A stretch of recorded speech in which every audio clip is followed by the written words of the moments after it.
Assalamualaikum warahmatullahi wabarakatuh.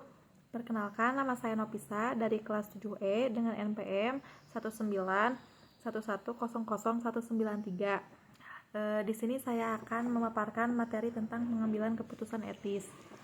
Untuk pendahuluan, perilaku tidak etis dalam bisnis tidak hanya menciptakan risiko hukum bagi perusahaan, namun berisiko pada kelangsungan hidup perusahaan yang tidak peduli terhadap etika akan merusak reputasi dan berimplikasi kalahnya persaingan dalam pasar, bahkan memungkinkan perusahaan mengalami kebangkrutan.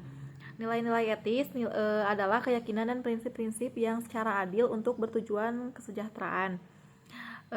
Ada dua elemen penting nilai-nilai etis. Yang pertama, nilai yang etis bertujuan untuk kesejahteraan, dan yang kedua, kesejahteraan atas pasar. Nilai etis bukan merupakan kesejahteraan yang bersifat pribadi dan egois.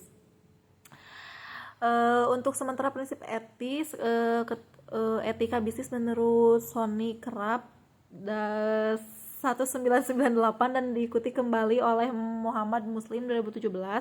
Ada beberapa prinsip.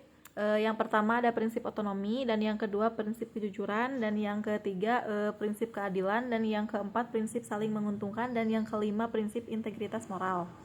Untuk pengambilan keputusan yang etis dalam konteks pribadi dan profesional, yang pertama menentukan fakta-fakta yang dibutuhkan, dan yang kedua mengenali terlebih dahulu sebuah keputusan atau permasalahan sebagai sebuah keputusan yang bersifat etis atau permasalahannya yang etis. Untuk yang ketiga, mengidentifikasi dan mempertimbangkan semua pihak yang dipengaruhi oleh sebuah keputusan, dan yang keempat, mempertimbangkan alternatif-alternatif yang tersedia, dan yang kelima, mengambil keputusan harus tetap dilakukan seperti apapun kondisinya. Untuk pengambilan keputusan yang etis dalam konteks tanggung jawab pemberi kerja dan hak karyawan, ada 4. Yang pertama, isu-isu etis di tempat kerja, dan yang kedua, parameter dan hubungan kerja, dan yang ketiga, perampingan, dan yang keempat, kesehatan dan keselamatan kerja. Untuk pengambilan keputusan yang etis dalam konteks penggunaan teknologi dan privasi di tempat kerja, yang pertama ada kejujuran dan akurasi, dan yang kedua menghargai privasi, dan yang ketiga menghargai hak-hak kepemilikan dan rasa aman, dan yang keempat akuntabilitas.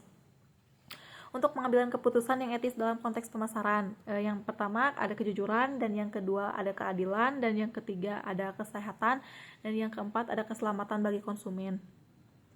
Pengambilan keputusan yang etis dalam konteks tata kelola perusahaan, akuntansi dan keuangan. Yang pertama standar, yang kedua independensi, dan yang ketiga seleksi, dan yang keempat kepemimpinan, dan yang kelima ahli tenaga, dan yang keenam budaya, dan yang ketujuh tanggung jawab. Cukupkan sekian pemaparan materi dari saya. Mohon maaf bila ada kesalahan. Assalamualaikum warahmatullahi wabarakatuh.